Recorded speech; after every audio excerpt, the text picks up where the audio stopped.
Hey everybody, today Rahdo Talks your episode 43 of the podcast, which is going to be a short one this month. Apologies for that, but you know what? It's the end of the year, and a few things have conspired to make this a bit shorter than normal. One, pretty much every year after Essen, new releases really dry up. And so my normal starting segment of new games of interest, I got really very little to say. Now, next month in January, I think probably the entire episode is going to be a big blowout about the games of interest of 2019.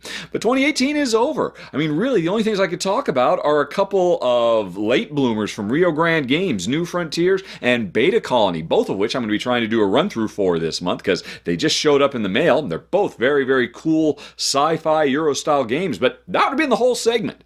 And then my other normal segment, revisiting top 10s. I haven't filmed this month's top 10 yet. I'm sorry, things are a little out of order, particularly after last month where I did 3 of them back to back. So I don't have that topic. So this month, it's just the Q&A. Unfortunately, there were quite a few very, very good questions. I have to admit, I had a really fun time doing both the gaming and the personal Q&A this month with Jen. So hopefully you guys enjoy that. Although, before we get to it, I'm just going to warn you.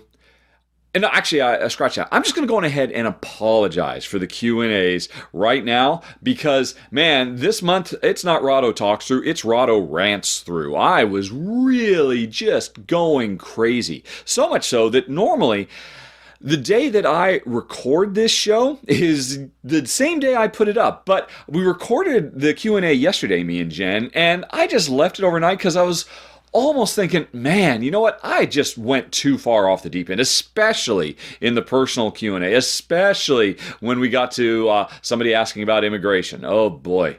As I say at the time, I apologize for just getting very shouty and ranty, but I really want to apologize to everybody again. I know full well that shouting at people doesn't do any good, and I'm very embarrassed. I actually left it overnight because I thought, you know what, maybe I should just go on ahead and re-record all that stuff, take a second stab. But no, I'm really kind of committed to the notion of this show being very raw and in the moment and natural and unscripted and unprepared. So it's a real reflection of me. And in this month, maybe it's a reflection of me, both good and bad. Anyway, like I said, I just wanted to give you a fair warning what you're about to go into. Like I said, hopefully I didn't blow out the speaker on the camera, but it's like I said, this month it's Rahdo Rants Through. And if you're up for that, well, hold on a second, everybody. We'll be right back.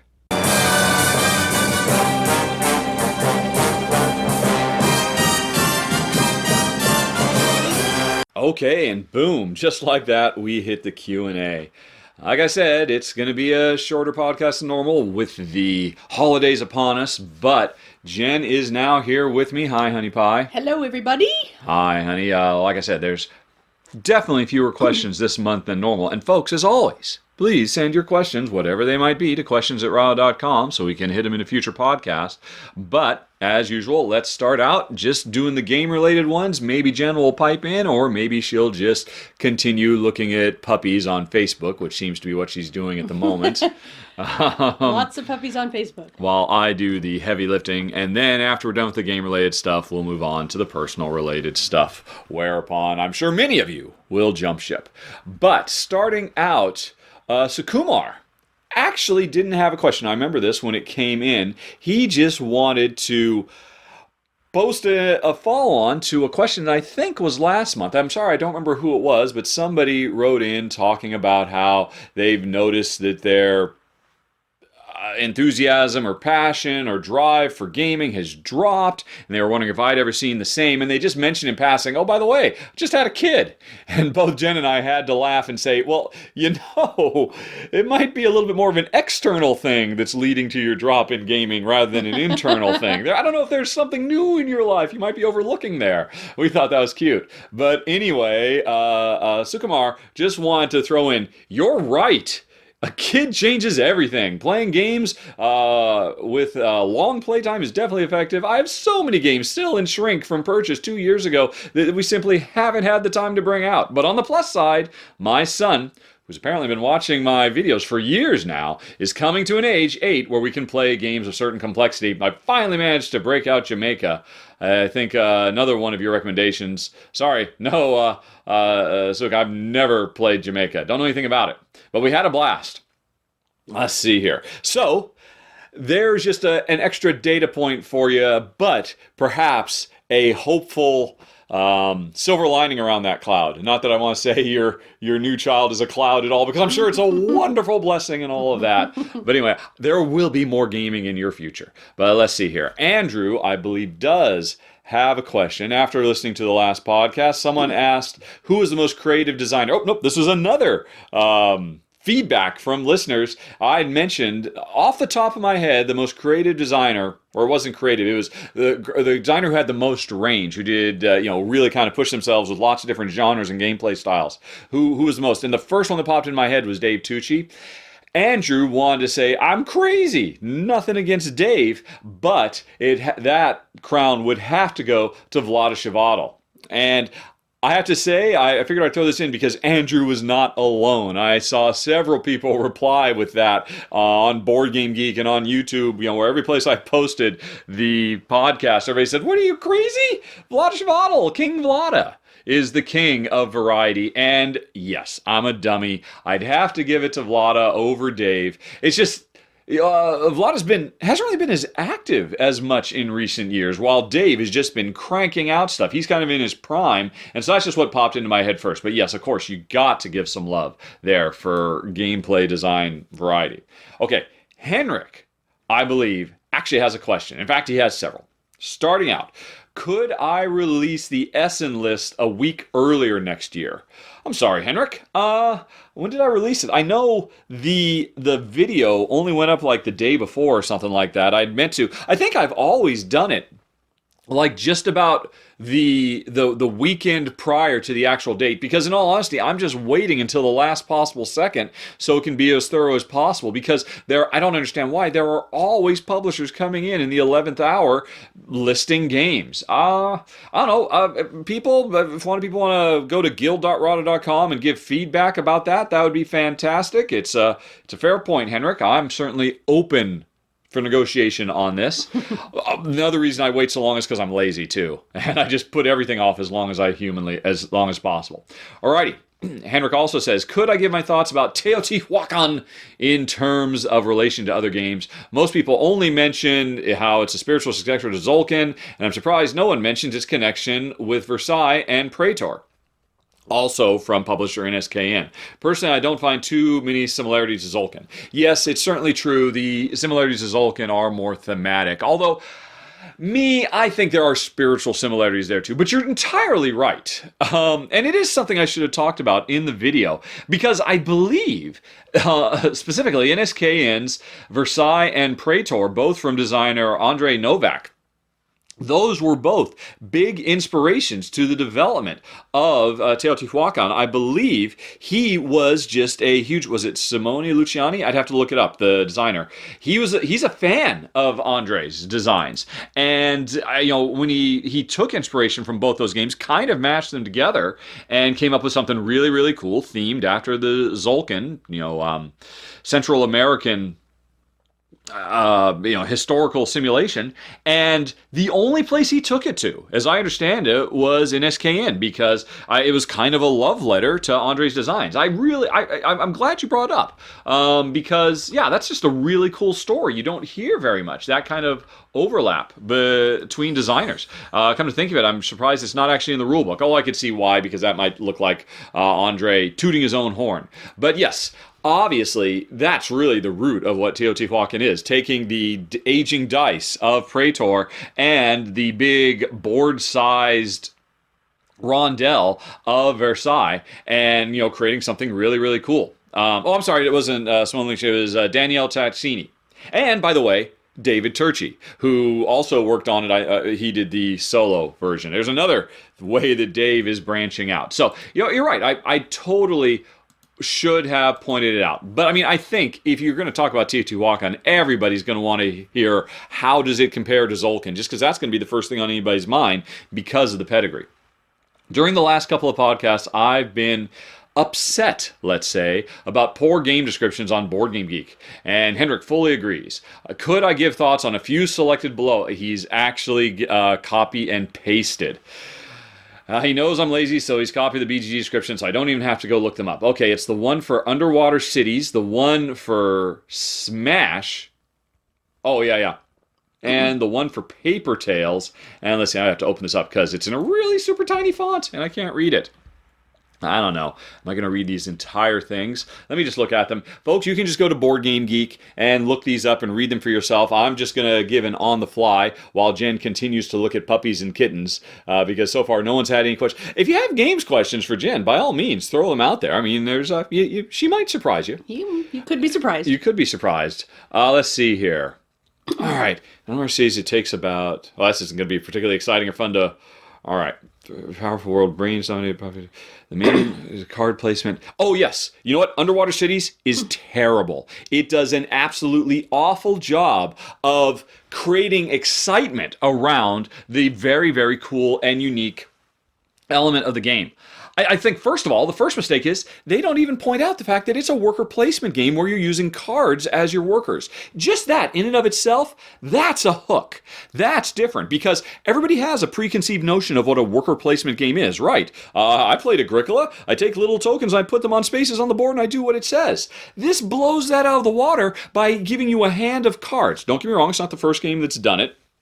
But I don't think there's another game that's done it as well. And so it just instantly makes you kind of rewire your thought process. Wait, it's a worker placement game with cards instead of tokens? What's that mean? Why did you not lead with that? That's such a big deal. And then it has, it's like 3 or 4 or 5. It's a very long paragraph trying to describe the very, very cool thought process you have to go through of matching. Well, I mean, you have.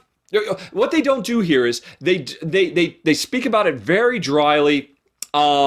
They don't talk about it particularly thematically, although they do mention theme a little bit, to be fair. But they don't talk about it from the perspective of the play experience. That's what you need to sell me on. You can't sell me, although to be fair, I mean, I'd probably read between the lines, but I still think this is weak. What you need to sell me on is, why is this cool? Why is this an interesting and innovative gameplay mechanism? And how does it make it more fun? All this does is just describe mechanically what it does. What you need to do is talk about why it's so exciting that and tension filled that I've got these workers, these cards in my hand. I want to, like a regular worker placement game, play them to certain slots to do these core actions I need to do. But I also have this extra consideration of trying to match the cards with certain zones based on their color. And that will often push me to do actions that aren't really important to me right now. So I'm always presented with this tough choice. Do I play the card to do the action I want? Or do I play the card into a slot that won't give me the action I want, but will give me a different bonus that I do want that's implicit with the card? Now, this is off the top of my head. I'm not saying I'm doing a good job here, but that's the crux of the game. That's where the game happens. And this talks about that in a very dry and academic way. And that's a real shame because it's so special. Let's see, Smash, or that's not just Smash, right? I want to say Smash Brothers, but that's not. It's that game where you mishmash cards together. Let's see here. So it's a shuffle building game. Smash Up, that's what it is. Smash Up begins with a simple premise. Take 20 cards, do factions, shuffle them in a deck of 40 cards, compete to crush more bases than your opponents. Now, that's good. That is a fantastic opening sentence because it does exactly what I'm talking about. It opens with what makes this game special. I'd say... each faction involves a different gaming mechanism. Pirates move the cards, zombies bring back cards, and dinosaurs have enormous power. Each combination of factions, perfect. I don't think I could do much better. I was going to say, my only complaint about that first sentence was to say, oh, you mixed 2 factions. Well, that's a little dry. My thought would have been to put in a parenthetical, pirates meets dinosaurs, mummies meets ghosts, whatever they are. I don't even know what they are. So maybe they missed a hit by not getting right to the cool thing about the game, but they got it in the very second sentence. And the first sentence was still very good. So that's fantastic. They almost don't even need to do anything else. This is a textbook example of how to do it right, the smash up definition, because they lead with their strength, and they do a good job of simply and elegantly communicating why it's cool. Let's see here. And then it just goes deeper. I love this song. Well, all you gotta do is this. Sound easy? Well, maybe not when an opponent does. And this is great. This is textbook. I think I already said that. I'm not even gonna read the rest. Smash up. Perfect example of how to do it. They bring the theme in. They emphasize what makes it cool and special. They present it from the perspective of a player, not from the perspective of a publisher trying to tell you what their game is about. They tell it from my story. This is what will happen to me, not what will happen in the game. That's an important distinction. Let's move on to Paper Tales. Experience 2 fantastical centuries of expansion and combat in Paper Tales. Boring. That there is nothing cool about. That is a terrible opening sentence. Remodel your assorted assembly of characters, units, and buildings in each period based on your developments in the Age of Heroes. Write a new legend of the rightful ruler who brought unity to rival kingdoms. Ugh. This is a total faceplant. That is a terrible opening, does nothing. And don't get me wrong, it's actually talking about the core thing that makes Paper Tales cool. First of all, that's a whole sentence not actually saying that it's a deck builder. Do they ever even acknowledge that they're a deck builder? I'm just skimming the rest. I don't see the word deck builder in there anywhere. Hey, open with what it is. Tell me what it is. I don't need to... Oh, man, this is just 100% fluff. It's 100% meaningless. They didn't tell me right off the bat that it's a deck builder, which is important. If I like deck builders, okay, I'm already interested. You've hooked me. I'm in. I want to know. But yeah, okay, it's a deck builder. I get it. But what makes you special? That's the story they should tell with this Paper Tales description. But they don't. And then they do... This opener kind of talks about how, the fundamental thing that makes Paper Tales interesting is that, what do they say? They say, remodel your assorted assembly of characters, units, and buildings in each period based, oh my God. Honey, does that sound exciting? No, I'm sorry, it doesn't. No, it doesn't. The thing that makes Paper Tales interesting is it's a deck builder crossed with almost... I don't want to say a war game because that's not true, but it is. It's a direct conflict game where you are arraying, or you're playing a deck builder, but the cards you're playing aren't just gonna buy you provinces and visits down to the local blacksmith. You are deploying units, and you have to. I'm not going to try and write this for them. They'd have to pay me to do it, quite frankly. But that's what they need to focus on. What makes it cool? That opening sentence literally obfuscates what makes this cool. That's a great example, Henrik, because it's so terrible. And then, what do they do for the next sentence? In more detail, Paper Tales is a simultaneous drafting card game. Wait a minute, was it drafting? I thought it was... Man, I haven't played it for over a year. They didn't actually send me the expansion. I would have loved to cover it, actually. But anyway... Oh, that's right. It was drafting. I'm sorry. Yeah, it's not a deck builder. It's a drafting game. But is it a drafting deck builder? It's been so long. Okay, yeah. Still, in more detail, open with that. Let me know. It's a drafting card game. People love Seven Wonders. They love Sushi Go. Again, that's a hook. Don't bury your lead. Each turn, players draft 5 units they recruit into their kingdom, assuming that they can pay. These choices determine players' abilities to shine in battle, generate income, construct dominant buildings, and earn legend points. There are only 4 hiring positions available during the 4 rounds of play. Your units grow older. Oh gosh, yes, that's right. You've waited until the end of the description to say one of the absolute coolest things, that your units age. And not only, that's not it. It's not only that they age, but that their functionality changes. And a major part of the strategy of that game is managing that. That's the coolest thing about it. And you end with that? You don't start with that? Sorry, I'm going up a couple of octaves. But yeah, this is, that's a perfect example of every single thing wrong. I'm sorry, guys. Paper Tales is a great, great card game. Although, I'm embarrassed. I thought it was a deck builder, but no, I obviously had to mix up something else. It was a drafting game. It's a great, great drafting game. Even though it was a combat game, Jen and I really enjoyed it. It was that good. But you wouldn't be able to tell that from this. Thanks, Henrik. That was... Hey, I think just Henrik likes to hear me shout. Okay. I don't know if you have anything to say about all that, Honey Pie. You probably don't, because you don't really read. I don't. Yeah. Nope. It's once in a blue moon that I read a manual. Yes, indeed. All righty. Next up, we've got Daniel, who wonders about depth and luck. How much dice rolling is too much dice rolling for you and Jen? Honey, you're in on this one. You got to say how much dice rolling is too dice rolling. You said you don't like dice combat, but why do you like Legends of Andor, and especially this war of mine? I can get Legends. It's sort of a Euro optimization with dice, but this war of mine is Ameritrash, Ameritrash, Ameritrash is Ameritrashy, Ameritrash gets. I put in a few Ameritrashes there. He was a bit more succinct. If there was a country called Ameritrash, it would be their king. Sorry, I couldn't help myself. Okay, so he went deeper than me. Okay. I would say neither of those. Both of those games are interesting because they do something interesting with dice. Dice is too much. If you do something cool with dice, I'll give you a lot of leeway. I really, really will. Legends of Andor, the dice rolling in that game is good predominantly because of the Archer, which, by the way, is the class that Jen almost always, probably 95% of the time, plays. Even if there is no archer, she says, well, give me a bow then, because I want... And the thing that's cool about that is, you're not just rolling your dice to see whether you succeed or fail. You're playing a little mini push-your-luck game. Okay, I'm really strong with my bow. I can roll 3 dice. All right, but you don't roll them all at once. You roll them one at a time. Ooh, I got a 4. That's the worst thing. If it was a 3, then I think I should go again. If it was a 5, I should probably stop. Then you stop, yep. But a 4? I've got 2 more dice. Yeah. What do I do?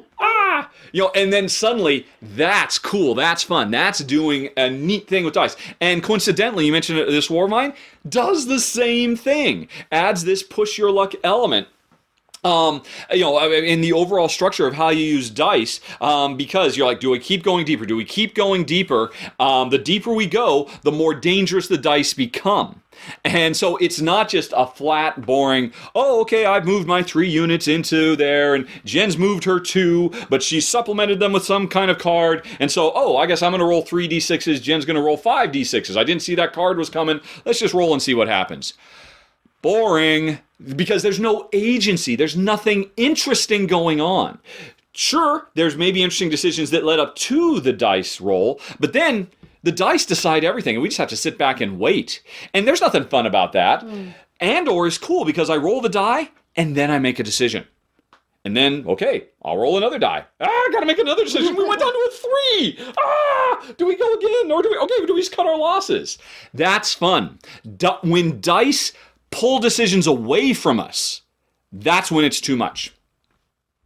I'm going to agree with that. And what is that game where you roll and then you can put the dice in the little tray and it gives you different actions? There's lots like that. You're probably thinking of Claustrophobia, I think. I think I probably am. Yeah, because specifically those trays which represent your characters. Yeah. Yeah, so I thought that was brilliant. I love that you roll dice and then you get to make choices with your dice. Exactly. Again. And then we just played... I think, was it Pandemic? Pandemic Fall of Rome, yes, which had a lot of dice rolling. Yep. Yeah, it's interesting. Pandemic Fall of Rome, it would be an example of what I'm talking about. I've moved my... but even still, Pandemic Fall of Rome, honestly, I would have been happy if there were no dice. But there is something cool that they did do with the dice. At the end of the day, I move in... The decision I make is, I've got 3 guys. We're just trying to take out 2 cubes. Should I attack with all 3? Because that could up our losses. Should I just attack with 2 and keep 1 safe as a fallback? So there's some interesting choices, but then you still roll the dice. It's okay. I'm going to speak for myself. I enjoyed the game in spite of the dice. There's one cool thing about it, which is kind of like an exploding die mechanism, that if you get lucky, each die has a 1 in 6 chance. So therefore, you're encouraged to roll more dice, that you get to unlock your special power. That was nice. Yeah. That was cool because it meant that the decision of how many dice to roll was kind of more interesting. But still, even though they're special case dice, custom and all of that, and I guess maybe I liked it a little bit more because the dice are statistically skewed in our favor, so you can make more informed decisions. It's not just the equivalent of flipping a coin or what have you. But still, I would have loved those dice not to be there, or I would much rather those dice be like Jen was just saying. Hey, we're going to go to combat. Let's roll the dice. Here's what it's given us. Now, how are we going to resolve this combat? Yeah. How are we going to spend these 1, 2, or 3 dice? Are we going to spend them to fight them off, or to build ourselves up, or to escape, or whatever? That would be a more interesting use. I'm not going to say they're too much because there's still so much going on, and at least they did some interesting things. But anyway, yes, Honey Pie. Okay, and then there was another game we just played where you could...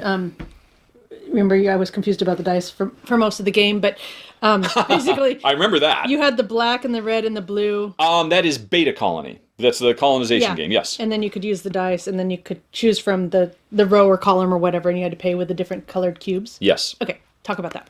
Well, I mean, no, it's another example. It's a good use of dice. Yeah, because you had all sorts of options. You had bonuses if you used this dice, the certain color dice in a particular place.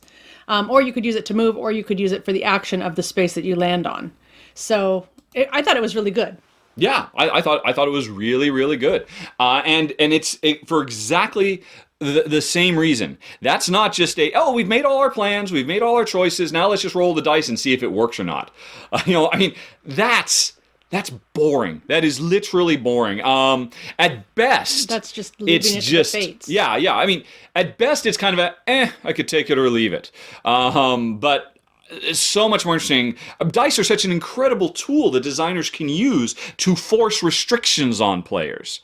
And forcing restrictions on players that they then have to feel clever when they overcome those by using whatever's available to them is a recipe for success. And it's always a shame, because just rolling dice to see what happens.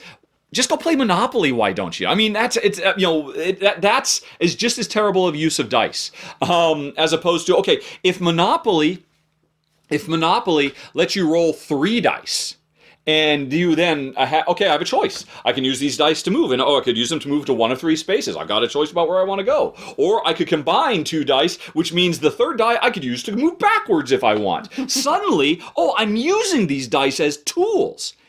And instantly, Monopoly becomes cool. Monopoly becomes interesting because it's full from start to finish with decisions. And that's a simple change. I'm sorry. Everybody just wants me to shout. Do you want to say anything more calmly, or? No. Okay. I just wanted to point those 2 examples out. You're right. They're fantastic examples of how to properly use dice. And we'll never get tired of that. We just get fatigued with, we've made all our choices, roll. Oh, we succeeded. Oh, we failed. All right, let's try again. Mm-hmm. Yawn. That is so ancient. Yeah, sure, that was fine for chainmail. Or I don't know, did chainmail actually have dice? I'm not but anyway, Yawn City.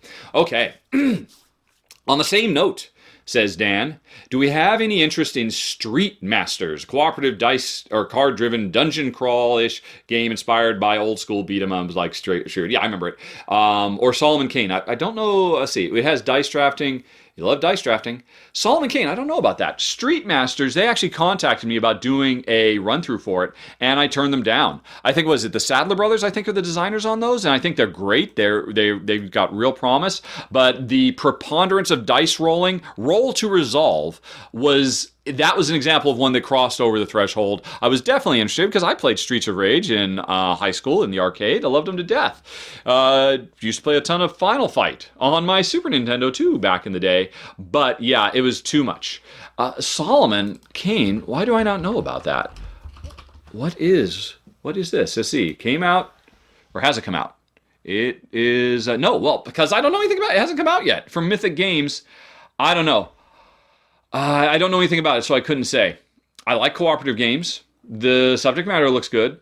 I know Jen would have a bit of a problem with Solomon Kane himself. He would not be a particularly compelling lead character for her, since she's a bit less tolerant of blindingly religious people or heroes. I don't know. You tell me. You say there's dice drafting. Maybe it's interesting. I don't know. You've hit me with a blind spot there. It's certainly something worth looking into more. I'm not quite sure. I don't have it down as something that I've sought out, and I'm sure I've read about it before. I'm not going to read it because there's a long description. I'm not going to look into it right now, but I do love dice drafting. Righty. You say some games, they don't have meat on their bone. What makes Escape an exception? I wouldn't say Escape is a particularly meaty game. No. It doesn't try to be. It's that it's instant, and you have to make decisions, and there's a franticness, and definitely it keeps you in the moment. Yeah, definitely. I mean, if whenever I say, there's more to it. When I say, the game, I mean, it's fine, but it wasn't for us. There's not enough meat on the bones. That generally means it was too light for us. We played it and we thought, oh yeah, this works. I played this with my mother-in-law but I would never choose to play this over a bajillion other games because it didn't offer anything that really engaged us, that captivated us. Escape is a light game, but it is super duper captivating because of the real-time nature. And also, one other thing that I'm always surprised people do not give Escape enough credit. Because a lot of people say, you just roll dice till you get what you want. It's a total luck fest. And that's not true. You have a lot of control in that game, and you're constantly making decisions because what you will constantly be presented with, right, I know that's the room I'm going to. I just rolled the dice to try to get into that room, and I just rolled all of the dice I need once I get in the room. Do I hold on to those? Do I set those aside and make it very, very difficult to get in the room because now I'm only rolling 2 dice? Or do I throw that away?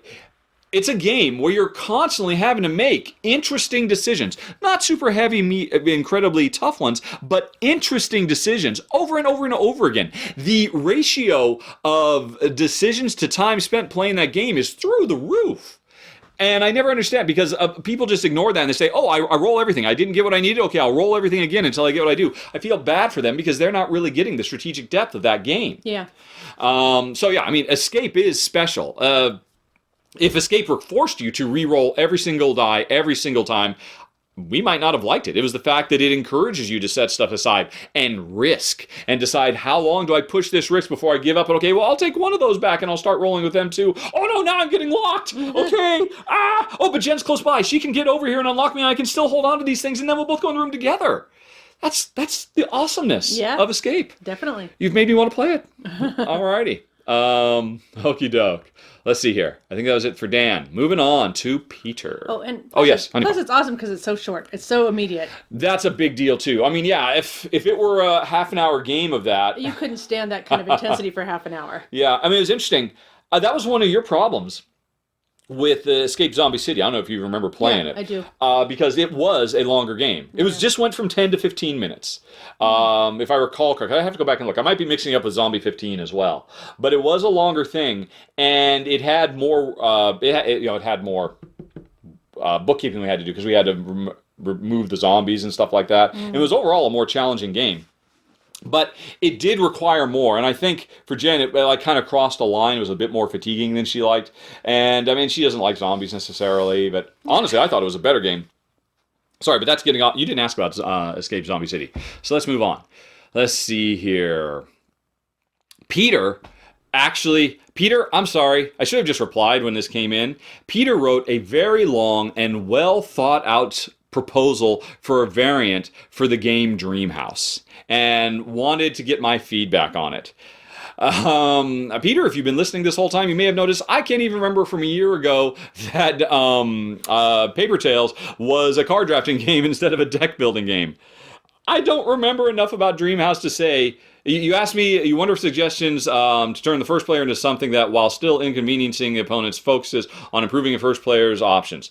I like that in theory. What do I think? I think I don't remember enough about the game. I think what you should do, because you've clearly put a lot of thought into it, and when I read it, it sounded pretty cool. You should go to Boardgame Geek. Every game on Boardgame Geek has a forum called Variants. You should post this and get feedback, and I guarantee you'll get better feedback than I could ever give, because I'm always moving forward.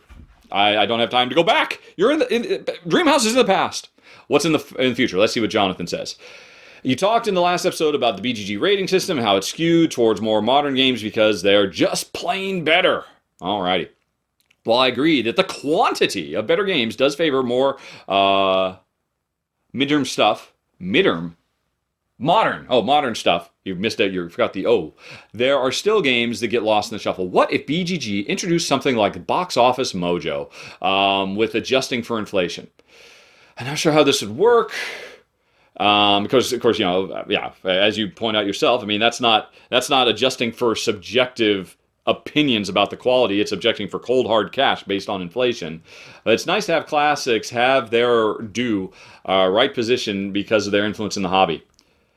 If there'd be a way to examine the longitudinal impact of games rather than always cult to new, that would be fantastic. Thoughts? Well, you know what? I mean, I guess that's true. I think what I don't know about the viability of that. I am familiar with Boxofficemojo, and the problem is you're applying something that provides objective metrics to something that's subjective, and you can't do that. Thinking about it, what that pops in my head is, why doesn't Boardgame Geek? Boardgame Geek does a yearly awards thing, and all they do is they talk about the best games of the last 12 months. The Oscars and other major awards for more established and well-considered art forms, because they've been around for a century or what have you, they always do their legacy awards, their Cecil B. DeMille most influential things. I think that's missing. I think there needs to be more of that. Why doesn't Power Grid have the Board Game Geek Influential Status Award of 2018? Because it was a year that Power Grid's influence was really felt in a lot of other games. I think something like that could be really cool. But yeah, the Boxofficemojo applying objective metrics to subjective stuff, I don't know that would necessarily work. It seems like that's a pretty fundamental disconnect there. Jen's getting ready. She's starting to dig for her words of wisdom. Don't worry, folks, when we get to the personal stuff.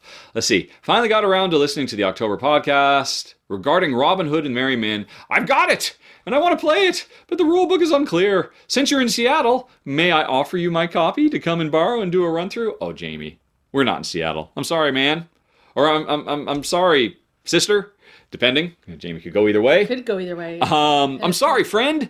The problem is we are not in Seattle. We are down south. We're just across. We're in the Vancouver area, not too far from Portland. So that's a very kind offer. I would seriously maybe consider it, because I would like to check the game out. I'm really interested in it. I love the Miko's art, and I thought their previous game, which I don't remember the name of it now, but it was about immigration, had a lot of really cool stuff. I guess statute of limitations is passed. I can say that their previous game, To Robin Hood, they actually did send it to us, because I read the rulebook and I thought, wow, this is really cool. And Jen and I played it and we're like, nope. Guys, I wrote to them, do you want me to do this? Because I'll probably hurt your campaign. We did not find this game fun. It was very problematic for reasons X, Y, and Z.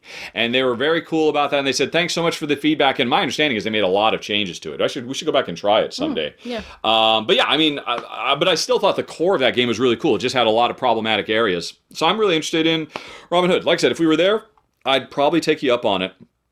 We'd have to meet in a neutral zone, because Jen has decided no more Rahdo runs through strangers coming to our house. We're done with that.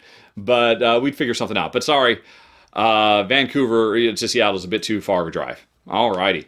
There's too many other games. There's literally a mountain of games next to Jen. She could barely squeeze in here. Yeah, and actually, I'm sitting here looking at my husband, and there are a towering precipice of games above his head. He's stacked them up there, and they're like cantilevered over the shelves.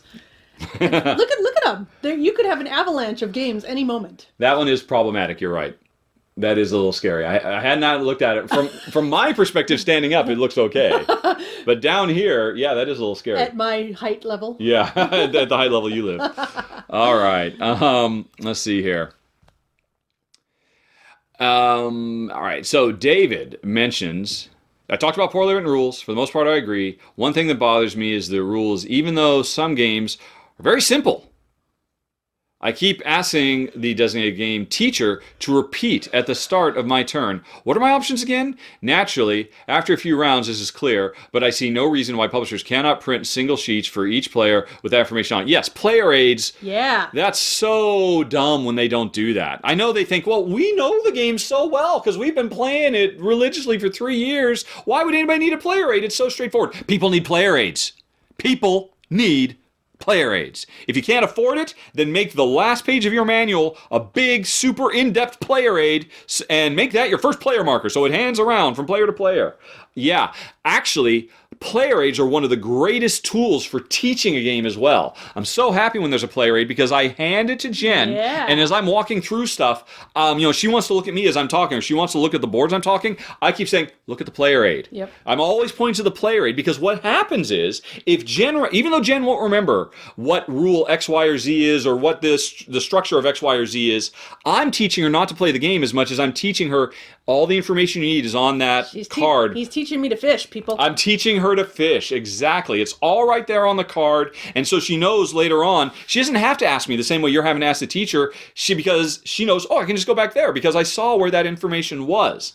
insanely powerful. Probably the most powerful teaching tool you can use when you're teaching games to other players is constantly make them refer back to the player aid so that they can't remember the whole game, in a 5 or 10 minute teach, but they can remember the player aid. Yes, all games should come with them, even super simple ones. Splendor should have a player aid.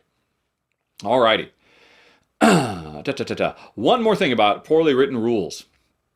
For games that support solo, I'd really like to see an entire separate rule book for solo, even if they duplicate for the most part the standard rules. I hate seeing a game to learn solo and it's just at the end referring to the section indicating for solo, these are the changes. It takes my, that's fair enough. I can understand why they don't do that because, the margins are so slim on making these games. They make so little profit. I can only imagine an entire second rule book has got to be very, very spendy. I think the Fantasy Flight, hey, look, here's the basic rules and then here's the encyclopedia that makes everything easy to look up is a brilliant system. And I think it's a real shame that nobody copies it. I assume nobody copies it because it's crazy expensive, yo. And I would imagine that's the case here. Although, I think you're right to want it, but I think there's a reason they probably don't do it. All right, you mentioned about updated art in new printings or something to that vein. In that vein, personally, I find charm with old, out-of-print games. Claustrophobia is not that old, but I really hate the new printing, including the dice. There's a charm to playing with standard dice. On the other hand, while I love the original art for brass, it is worth upgrading to a newer version. Yeah, I think it's just a question of how good an upgrade is it. Gosh, the new brass is just one of the most gorgeous games of 2018. Both of them. So stunning. And compared to the stark contrast of just how ugly it used to be. It was ugly for its time. And now it's one of the most beautiful Euros of the year. Whereas Claustrophobia was already a gorgeous production. So I think it's just always going to be, it's a sliding scale. But let's see. Then David also says, this is the last question. In your opinion, is there a trend of well-known designers stamping their name on games that have not been designed, or games that they have not designed, or games that simply have designed some of the systems? There is a designer I really like and bought a couple of their latest games with his name, or her name, though the mechanisms, he said mechanics, of this game are nothing like they had decided before. In one of the games, mechanically okay, there are certain problems that led me to believe it was not fully playtested. Dude, David, you got a name and shame. I don't know what you're talking about, buddy. I prefer not to give specific details. Oh, that was your next. As the designer, in case I'm incorrect with the assumption, there's no harm. It's just you and me here, Dave. Mm-hmm. It was cool. And me. And Jen, just you, me, and Dave. You can keep it 100. I don't know. I don't know that I've seen that trend. The only game I can even think of along those lines was Uwe Rosenberg's really horrific, god-awful Hengist. Hengist was definitely 100% an example. Do you remember Hengist? Yeah. You can't possibly remember that. Yeah. It was years ago. It was so bad. You remember it? Yeah. Wow. Disappointment, mainly. Yeah, I know. So that was definitely an example of what you're talking about. It was funny. That year, the year Hengist came out, there was an interview somebody did with Uwe Rosenberg at Essen talking about all his games. He said, well, this year you've got Hengist. What, you want to talk about that? And he literally said, I don't want to talk about that. Oh, wow. And I don't remember if he kind of blamed his poor English or something like that, but yeah, that was clearly a design that was half finished that he never got around to, and they said, well, hey, we could put this in a box.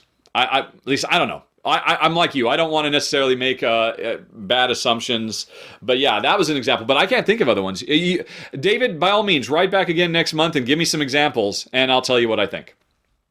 Eric, with a K, says shelf space is limited in your new home, our new home. But are there games that you've sold off or traded during the move, or yes, that you would consider purchasing again? Raiders of the North Sea, I saw you got rid of.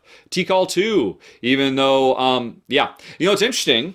If you are a backer on Patreon at the $2 level, every month I do a unique video that, I don't know, unless the backers say otherwise, will only ever be seen by backers. They're called rambles. Not last month, but the month before, I went through the entire list of whatever it was, 100, 200 games that we got rid of before we came, 120, and I gave my reasons for every single one of them, including both of the ones you mentioned. So I could certainly dig in deeper. And, it was a sad tale of woe, because I didn't want to get rid of any of them. Some of them I have gotten back since then, like in trades or whatnot, but I'm not going to seek out any games to buy because, as Jen said a few minutes ago, we are in danger of literally, this is not an exaggeration, folks, there's a literal board game avalanche potential situation looming over our heads. His head. Oh no, actually there's one above my head too. It would appear I have a tendency to put the first box all the way properly on the shelf, and then the second one, but then the third one I only kind of half slide it, the next one I only half slide it, and the next thing you know, the ones at the top are teetering over the edge. There are 2 places. 3. You've got 3 piles of these boxes about to collapse on us. Yeah. If you hear a rumble, yeah, we're probably dead. It's funny, when we first got here, I'm like, oh, I'm back in America. This would be so much easier to do trades. I'm going to get back. I marked all the games that we wanted to get rid of for trade, and I started looking at trades, and I did a couple of trades, and I ran into 2 things. One, geez Louise, when did shipping get so expensive in America? Man, minimum $15, $18 to ship a single game like 2 states away? That's insane. It was cheaper to ship stuff out of Malta. I had no idea. Yes, it was. No idea. So that quickly put the kibosh on getting back into trading. But the other thing was, before that happened, I did get a few trades, and now I'm really excited about these games. But I realized, when am I going to get to play these games? Because I've got a mountain of games right next to it that publishers have sent me, and I got to prioritize those ahead of time. So yeah. I thought Raiders of the North Sea was absolutely phenomenal. I'll be honest, the reason I got rid of it, the reason I traded that one away and it didn't make it across the sea, was because Paolo wanted it. And I'm like, okay, Paolo, you're my first guy. He said, I'd really like that because it had all the expansions, and so I probably would have kept that one otherwise. T-Call 2, I went back and forth on that one. I was definitely getting rid of T-Call. And then I was like, well, shouldn't they go as a pair? Shouldn't they really? Plus, those are really big boxes. So, yeah, there were reasons, all kinds of reasons like that. And so, yeah, I really love Tikal 2, and I really, really love Raiders of the North Sea, but I'm not going to seek him out again. Always moving forward. No time for the past. All right. Thomas would like me to elaborate on my final thoughts for Tainted Grail. Oh, all right. How's the 2-player experience? Jen didn't want to play it. I don't know. I showed it to Jen. Remember that was the Arthurian legend one? That was super dark from the makers of This War of Mine. Yeah. And, like, hey, when you're not in the middle of desecrating graves, you can be trying to help people get over their suicidal thoughts. And also chasing bunny rabbits for food. While the entire world crumbles around you as all the lights go out and darkness subsumes everything. And Jen said, yeah, pass. So I have a lot more experience with it solo, I'm afraid. But I think it'd be fantastic. I was kind of bummed because I do think the solo works well, but I think it's going to be much, much better with more players. The combat and remember this is the one I was talking about how, hey, you could fight or you could do diplomacy, and you had the decks, this big combat, it was like a puzzle-y, building like a puzzle, but you could do the exact same thing for diplomacy. You really like that, and you're like, oh, that's really cool. And I was like, oh, but honey, we might run into somebody who's trying to commit suicide. Or we might have, sexual assault survivors on our hands. And she's like, yeah, okay, maybe not. So I'm sorry, I can't really say. But my assumption, my gut, my instinct is that it's a very, very good 2-player game, because the fundamental crux of it is you're always, because you're under time pressures, you're being pushed to split up. But if you stay together, you're much stronger. And often things will appear in the world that will suddenly, potentially, we split up, and now we're split. For me to get back to you, I got to go through this monster. Okay, I guess I'll try to face this by myself, and you can keep exploring over there. Maybe the monster will move away. There's cool event-driven stuff like that. Or even not, there's a monster in between us, but if I walk into there, a monster will attack me because it's a blood moon. Okay, I guess I'll wait for you. Maybe the blood moon will pass, and there's cool stuff like that. I think it's potentially a much better multiplayer game than Seventh Continent ever was, as an example. Question number 2: how do you compare it to similar games like Gloomhaven and This War of Mine and Seventh Continent? Alrighty, you adore Gloomhaven, you don't like Seventh Continent, and you couldn't even finish one session of This War of Mine. Here's the problem, Thomas. You didn't tell me why. I don't know why. I mean, there could be a million reasons that you didn't like This War of Mine and Seventh Continent. So I can't help you, man. I can't help you. All I can say is watch the run through and decide for yourself if it looks like fun. I don't know why you adore. You got to give me more. You got to give me more. Alrighty, moving on. Somehow, like Groundhog Day, you have to relive over and over. Oh, if I had to relive over and over 1 year of gaming, what year would it be? In other words, if you had to only and forever play a given year's published games, which year would you choose? I don't expect you to know the answer to that, but easier way to look at it. If there was only one game you were going to play for the rest of your life. Gosh. With all of expansions and stuff? Well, if they came out that year, apparently, so probably not. No. It'd have to be the base game. As per Thomas's. What's the first thing that comes into your mind? Well, Agricola, of course. All right. I think that's 2008, maybe 2007. All righty. What else? All my top 10 favorite ones. Your top 10 list is like 5 or 6 years out of date, lady. Let's see. You got nothing? You're just going to go with Agricola? Yes. Alrighty, so Agricola was 2007. Let's look at the games we owned from 2007 and see how that year would play out. All right, so I'm going to go to ranked.rahdo.com as the Wi-Fi very slowly reaches into my room. 2007. All right, so that means, honey, we would have Agricola, Notre Dame, nice. Yeah. Vikings, very nice. Galaxy Trucker. Oh, that's a good one. This is looking like a good year. Biblios, good, nice little light stuff. In the Year of the Dragon. You'd recognize it. We haven't played it. We haven't played it since Mdina, I don't think. It's the one where it's set in China, and we're we build all these little palaces, and the little palaces are these like little cardboard things, and they stack, and the higher your palace stacks, the more people you can put in your palace. But the important thing is you see all 12 events that are going to happen all 12 months, and they're all really terrible, and you spend the whole game preparing because they're all just will destroy you type things. Yeah, I mean, that's a fantastic game. This is looking like a good year, Honey Pie. I think you might have made a good call. Let's see. Oh, the original Brass. Do we get to have the new version of Brass? Probably not. But still. All right, so that's not a bad year. That's a pretty good year. 2007, that's a good goer. The obvious answer is Gloomhaven. I was just waiting for you to say Gloomhaven. Yeah. If there's only one game in the universe, how could it be anything other than Gloomhaven? Am I wrong? If I'm wrong, I'm going to be surprised. No, Gloomhaven is great. Yeah, but would you, if you could only have one game, Gloomhaven or Agricola? With no expansions. What's the card game that we like that's the deck builder, the best deck builder? Dominion? Yeah. All right. Oh, wow. I think that's 2008. Let's see here. So now you're wondering, okay, so you're wanting to compare 3 years and you're going to have to choose one of them. 2007 for Agricola, 2008 for Dominion, or I think it's 2016 or maybe 17. Let's see, Gloomhaven is 2017. Sorry. All right, so remember, you had Agricola, you had Galaxy Trucker, you had Notre Dame, you had two really good Feld games, you had a nice little light game, but you didn't have very many. I think we have like 7 games, and that's it. Okay. So that's a problem. All righty, let's see. What was it? You said Dominion. Dominion is, as predicted, 2008. So, looking at 2008, well, honey, you get Pandemic. Well, that's a good one. You get your Dominion. But again, Dominion with no expansions. I don't know. Maybe the first... I don't know what that is. I don't know how to even understand that. That's a fair point, yeah. I mean, it's been a long time since we played just vanilla Dominion. Suffice to say, there are only so many cards in that box, is all I'm saying. You get Roll Through the Ages. Oh, I love Roll Through the Ages. You get Dixit. Dixit's so we have some party gaming. Yeah. You get Palace Royale, which is... You like it. Yeah, and that's it. Oh, okay. That's it. But that's some strong games, but that's a short list. It's got Pandemic. But no expansions. So just vanilla Pandemic. All right, but still, all righty. And now let's look at Gloomhaven, which is 2017. 2017. Honey Pie. Yeah. You get Gloomhaven. You get Santa Maria.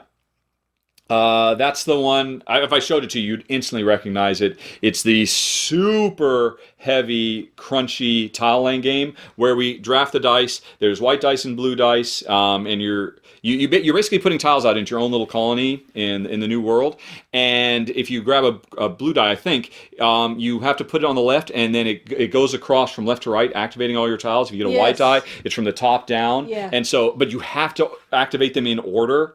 So, so you're constantly laying them out. Okay, well, I want this because I'm going to want to activate this column, but if I put it up here where I've got the free space, it'll activate before the thing that gives me the resources for it. And I mean, it was just like the most insanely brain-burning, one of the most brain-burning puzzles we've ever played. Yeah, I remember that. Yeah, that one's fantastic. And then you've got, moving on, Jump Drive. We just talked about this the other day. I'm surprised you don't remember, but we haven't played it for like a year. But it's an awesome little, it's like Roll for the Galaxy with cards and super duper fast. It's like a 10-minute game of Roll for the Galaxy with cards instead of dice. Near and Far. Okay. You recognize that, of course. This War of Mine. I definitely recognize that. London. Although, no, that doesn't count. That's the second edition. I'm not going to count that one. Charterstone. Yeah. All right. Love Charterstone. The Castles of Burgundy dice game. Yeah, I mean, that was fine. Yep. Pulsar 2849. That was the big round board where we were racing. I'd have to show it to you. But it was a fun interstellar race space game. Otis. That was the game where we're deep sea diving in the future, and you have that kind of elevator of people, and you slide. Every time a person does something, you slide them out, and then they go back up to the surface. Everything else slides down, and it's like this constantly manipulating that elevator. Yep. Merlin from Stefan Feld. It was the round table, and we're rolling dice. That's what I was talking about with Monopoly. You roll 3 dice to move yourself or Merlin. Yep. And sometimes you can move backwards. You remember that one? That was a good one. And Column of Fire, and Riverboat, which we played with Steve and Betsy. Riverboat. Remember, you want to go along the dock? It's your number one thing. You always just try to get to the end of the dock above all else. Yes, I like the docks. Altiplano, and Seventh Continent, and Agra, and Flatline, and Sentient, and Quest for El Dorado, and Chimera Station, and Valletta, and Space Race, and Xi'an, and Barren Park, and Fugitive, and Dice Forge, and Helionox, and Village of Valeria, and Tybor the Builder, and 5 Minute Dungeon, and Amon-Ra the Card Game, and Quests of Valeria, and Mintworks, and Century Spice Road, and Anachrony, and Legends of Andor Last Hope, and Pyramids, and Spirit Island, and Dicey Peaks, and... Yeah. Okay, so there was a lot more games that came out in 2017. And I went through that exercise to reiterate what I said in the last podcast. Games are getting better across the board. There's a higher volume, and the percentages are, it's just of really crazy. Good games. Is Yeah. So, at any given time, my answer would probably be last year. Although Gloomhaven's tough to top. Alrighty. Sorry, folks. I went on a bit there. All right. Can you describe what a crazy day at work is like? Like those days just before Essen. How many hours do you spend gaming, filming in those cases? Well, the craziest is now that we're here, and I've got this room, and I could be filming at like midnight, 1, 2 in the morning. Yeah, and he was last night. I could hear him. Because he's loud. Yeah. Yeah, I mean, there's empty space, but you can still hear me? Yeah, I mean, it's totally fine, though. Okay, It's totally fine. All right. I know where you are. Yeah, that is a big element of the craziness, because during the day, I've got responsibilities in this house. I've got to help my mom. I've got to help Jen's mom if she's got problems with her computer. I've got to and do tech support calls. I've got one scheduled for today. That's why it's fresh in my mind. I've got to do all the other invisible stuff I do for Rahdo Runs Through, constantly checking out new games, constantly reading manuals for games we'll never play, all of that stuff. But I don't know, how crazy does it get? I think there's a couple times a year when it's really crazy, but most of the time it's reasonably handleable. Yeah. Okay. I mean, I know that's partially because I don't know. It's hard because I like to make glass too, so we make time to do all sorts of stuff. Yeah, really, I mean, my time is immaterial. I mean, I'll find the time if I've got the energy to do it. It's more Jen's time because she's got her own full-time job. If she would just quit with the gamer glass, oh man! If only you would stop doing that thing you love. Yeah, if only your passion in life. If you would only just put it aside for games. Yeah, imagine just a couple of years. Yeah. But yeah, the trickiest thing is always trying to find time with Jen. So when things get really bad, like you said, pre-Essen, basically it just comes down to much more strict and regimented scheduling. Honey Pie, this Thursday you can't even think about glass, because we are going to play games for with a few breaks here and there, 7 or 8 hours straight. Which I know for some people, like 7 or 8 hours, don't waste my time. I was going to say 24 hours, but for Jen, that's a big ask. That is a huge ask, and it is problematic too, because generally, I mean, we're not playing games that we know and love. We're playing brand new games we've never seen before. I'm reading the rules as fast as I can. Those are the worst times, because I haven't had enough properly. Under normal circumstances, I read the rules, I set up the thing, I play a few rounds of it myself, so that when we sit down, it can be as smooth as possible with Jen. But in those tight time things, I'm still reading the rules while Jen's sitting there waiting. And that, that's maybe the craziest thing right there, because I really feel so much pressure, because I know she'd be much rather up, working on her glass, because chances are at that time she's under a lot of pressure too. It's that combined pressure that really hits us, because we both tend to get hit at the same time, which is to say late in the year. Yeah. Her because of Christmas orders, and me because of pre and post Essen deluge. Well, in years past too, I've been trying to get enough glass ready for showing at Essen. So that was also totally. So and this year, even though you didn't have that, you still pre-Essen, you had a lot of work to do, because you had a lot of orders that had to be carried over. Yeah. Alrighty. So I don't know if that fully describes it, but hopefully that gives you an idea, Thomas. When you are forced to stop filming for some time, like with your recent health issue, does Jen feel the pressure of the mountain of games that are piling up? Honey pie. Yeah, because the pressure's on her as often as not. Yeah. I can always make the time. She's the tough one. I think I feel the pressure sort of all the time. And I wouldn't call it pressure, really. It's just an awareness that I'm the bottleneck. So I need to make time to play so that he can move forward with all of his steps. Yeah. Yeah. And that's always ongoing, because we, every day, I don't know if it's every day, but we probably get about 10 games a week in the post. Would you say that's accurate? It ebbs and flows. I would say that's maybe like slightly on the high. I would say maybe on average, an average week is 5 to 7 games. And, sometimes it gets upwards of 20. Sometimes, I don't think it ever gets below 2 or 3. Yeah. And sometimes people will send extra stuff in the box of games. So that's always kind of fun too. Yeah. But I like chocolate. Dark chocolate, you should hasten that. Oh, hastenly, yes. Anyway, so I think it's just a matter of finding our balance. And because we're still, even now, getting settled in, I mean, putting up Christmas decorations and things like that, which aren't, something that you have to do all the time. But there's still settling in stuff that we're doing, in addition to normal life stuff, in addition to glass and games. So it's all coming together. Usually takes about a year to really get settled in. Okay. Alrighty. And next up, yeah.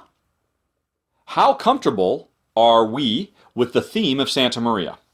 Now, we were just talking about Santa Maria. It's almost themeless. It could have been set. It could have been all about colonizing Mars. It could have been anything.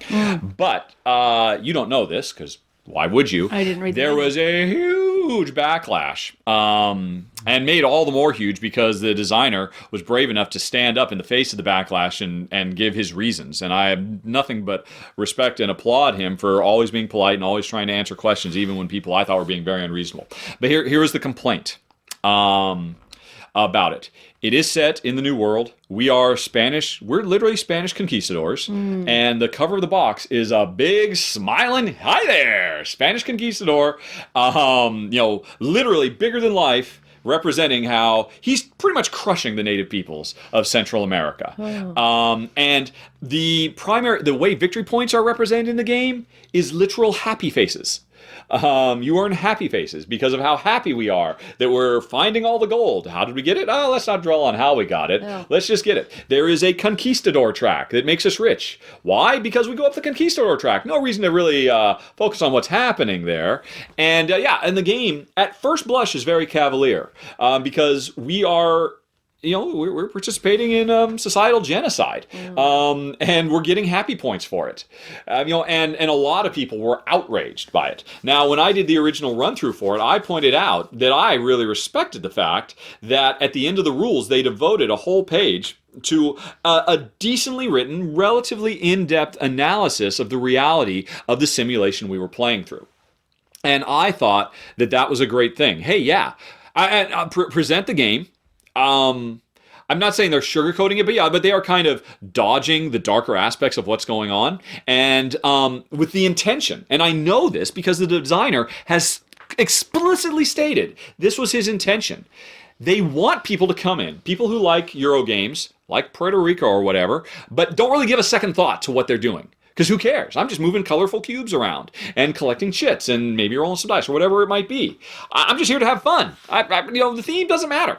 And so Santa Maria purposely presented itself that way, even went so far as to kind of thumb your nose in it that, oh, you're getting happiness points. Isn't it great? Look how happy we are. It's such a wonderful time here in Santa Maria. But then at the end, they say, okay, and you play it. And if you're a player who just plays for the games and you don't really think about it, you might just, okay, yeah, fine. Oh, we're getting happiness points. We're trying to be the happiest we can. Got it. Okay. And fair enough. That's insulting. That's grossly insulting. But it was done for a reason. There is literal art here because the developers and designers know full well what they're representing. They are not, blissfully wiping it off or ignoring it. That's why there is the description in the rulebook. Oh, by the way, here's what's really happening. And the reason they're doing that is a very, very important one because the Spaniard people of the time, or the Spanish society, had no problem with what was going on in Central America. From their perspective, yeah, we're just getting lots of happy points because they're bringing back all this gold and they're bringing back all these resources, and it's awesome, and it's easy for us to put out of our mind. Well, they didn't see it. Yeah, they didn't see it. Out of sight, out of mind, literally. And what they're doing is they're putting you in that role of somebody who is blissfully unaware and ignorant of the human suffering you're causing. Because why would you know? Who cares, right? They want to put you in that so that you can walk a mile in somebody else's shoes. The reason that the descriptions of what's really happening is there is so that, I think the more you play it and you enjoy it, because it's a super fun game, but after you read the description in the back of the rulebook about, right, here's what that conquistador track really means. Here's what it represents. The wholesale rape and slaughter of people and theft on a culture, and all this stuff. And honestly, if anything, they could have been I think maybe they did a little bit too kids clubby. They could have been a bit more stark with it. But still, I think they did a good enough job that you read that too, and then you go back to playing it. And it sits in the back of your mind that, before I read that, I wasn't really thinking about this at all. If you're a certain type of player who just says, I don't care about this stuff. It gives that message a chance to get under someone's skin. The more they play and think, really? I'm getting happiness here, but at what cost? And then, just this year, they go and release an expansion that now actually puts the other side of the equation directly on the board. And I'm sure that was always their intent, to kind of seed the notion that there's more going on here than what at first seems to be the situation. But let's put you from the perspective of somebody who did. I mean, don't get me wrong, I don't think they did as well as they did with Endeavor. Go watch my final thoughts for Endeavor. They do the same thing by actually casting you in the role of a slave owner and showing you how, it's just the most natural thing in the world. It just makes economic sense because economically it does. Morally it doesn't. And how you might find yourself in a situation where you are actively defending the act of slavery so that you can, quote, win the game. Santa Maria was trying to do the same thing. That's why they put happiness points in to underline that message because it is a one-sided presentation, because it's through that one-sided presentation in real life that these kinds of atrocities can happen. Mm-hmm. And that's what it's trying to underline. So you ask what I think about the theme of Santa Maria.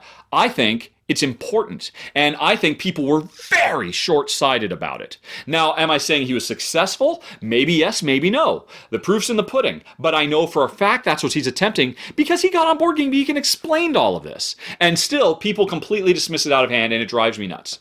Because that was a board game being art. I don't know. I mean, I guess a good hallmark of successful art is if it stirs up controversy, right? If it gets people strongly opinionated. So maybe it was successful after all. But that's my feeling about Santa Maria. Sorry, honey pie. In case you know, that's what the happiness points are. Okay. Alrighty.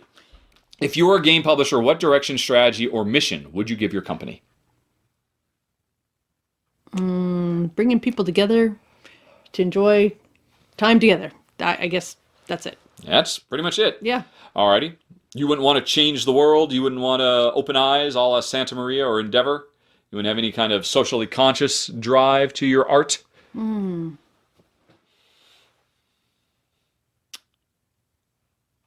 trying to think of...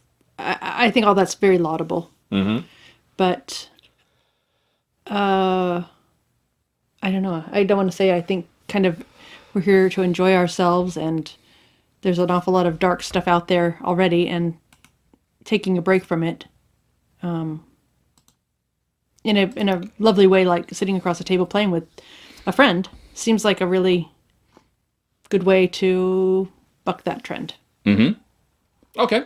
Well, that is laudable in and of itself. I don't know if I'd have... I don't know what kind of mission statement I'd have. The thing is, I wouldn't do it. I just wouldn't do it. I did it for 20 years. I'm not doing it anymore.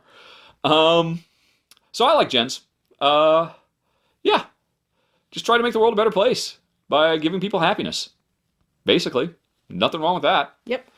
I mean, that's what I always took solace in, all those long, late overtime nights in the video game industry. I was like, well, this is really painful, and I really hate this.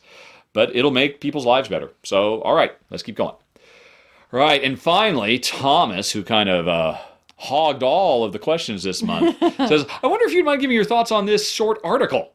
To summarize, it is a pessimistic view of the evolution of the gaming industry that insists the lack of creativity in recent games. It also points to the fact that publishers are losing money and that the current rise of newly published games is not sustainable. I believe you don't agree with this pessimistic point of view, and I think it is important for the positive voices like yours to be heard.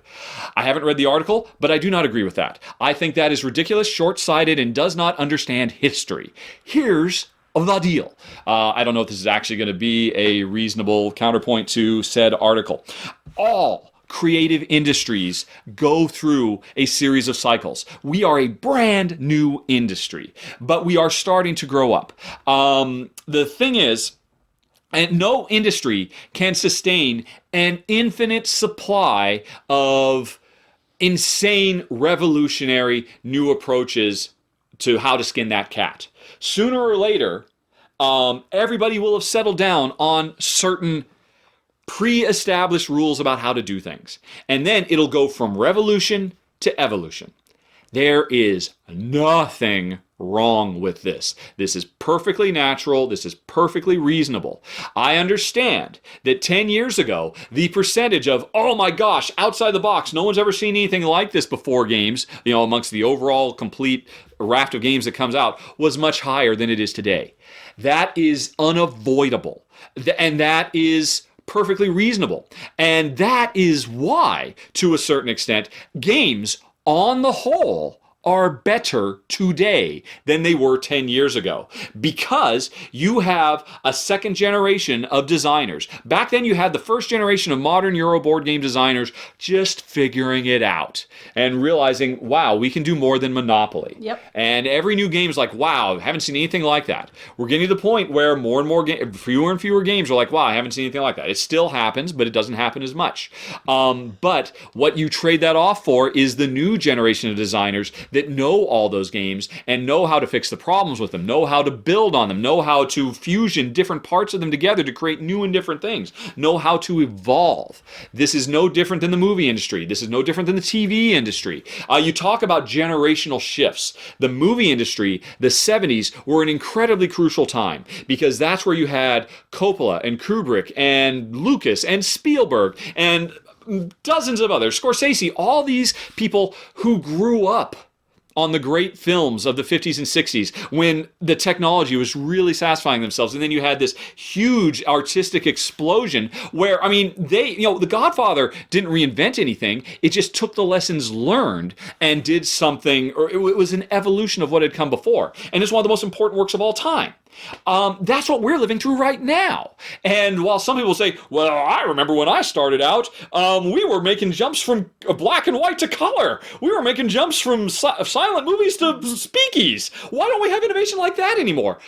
Get off your horse, dude. If your get off my lawn curmudgeonly nature is ridiculous. I'm sorry, but yeah, and I should be more positive and upbeat. You're welcome to your opinion, but it completely ignores history. TV is going through this right now. We are in a golden age of television because you've got a new generation, maybe even a third generation of showrunners who were inspired by Hill Street Blues and Saint Elsewhere, and these really big watershed moments in the evolution of television. I think it's an exciting side to be a gamer. Yeah, it's absolutely amazing. And I reject these kinds of pessimistic views. Sorry I haven't read the article because we got to keep going. So anyway, let's move. Oh, yes. Oh, yes. But Honey has something to say about it. Yes, Honey Pie. You kind of already talked about this when we were just saying about the games of 2007, 2008 versus 2017. It's kind of why I did that. Yes, it's why I was a bit silly. Go on, yeah. I'm just mentioning, you just proved that whole point. Exactly, yeah. And some people might say, yeah, but you haven't played all the games of 2007, man. And I'm like, yes, I have. We've been at this for for our taste, a long time now. We've been at this for a decade now, playing games. And I guarantee you, I have probably played 95% of the games from the year 2007 that Jen and I would enjoy playing. Because you know what? One, there weren't that many games. Yep. There just weren't. And back then, there was a dearth of games that focused on the two-player experience. Because at that point, they hadn't evolved as an industry to understand just how important couples gaming is. They have now. That's why I'd much rather be playing games today than back then. Yes, there are undisputed classics that are hugely influential and important, and they deserve to be immortalized thusly, like we talked about with another question about Boxofficemojo versus, influential award type stuff. But yeah, the number of games that I felt was worth keeping in our collection from 2017 dwarfs that of from 2007. And I have played all of the potential games that Jen and I would enjoy from both those years. 2017 crushes and destroys 2007. The industry is not in trouble at all. Okay. Jerry says, do you prefer rulebooks with humor, like Dungeon Pets, or should they be serious? Should serious games demand serious rulebooks? And what rulebooks should designers study? Oh, I don't know. The works of Vlaada, because they should use humor if they can do it effectively to help make the game easier to absorb. I care less about humor, and I care more about thematic integration, and I care more about proper overall structure. I care more. I don't understand why every single rule book maker doesn't copy the Aaliyah model of, hey, on the left side of this page is the in-depth, all the little persnickety elements of the rules are spelled out, and in the right column, there's a one-sentence summary of it. So that if I go back and I play the game 6 months from now, I can summarize it really quick and get right back into it. That's so brilliant. Why? I mean, that's a brilliant and innovative approach to teaching via text. Why isn't everybody doing that? So there you go. Study Aaliyah books. They generally do a very good job, and they always get the structure right. Alrighty. Last podcast, you mentioned something very interesting about creating unique game descriptions. Any chance you could give 2 examples for nations and Peloponnese? You know what? We had that other question earlier where I forget who it was now. Or Henrik, I think, asked me to criticize some. So I think you kind of got the idea there. Okay, Honey, thank you for your patience. Oh, sure. Alrighty. Are you ready to get to the personal stuff? I would like to have a brief break. I would like to have a 24-hour break because I'm very exhausted. That was very animated. You were all over that. People were pushing all my buttons. I was triggered, I tell you. But we will be back in a minute, folks, with the personal Q&A. And if you're not interested in Jen and me, and you're only here for the games, well then, thanks once again for listening, and we'll talk to you again next month. Have a nice day. Talk to you later. So long. Bye-bye. And now this.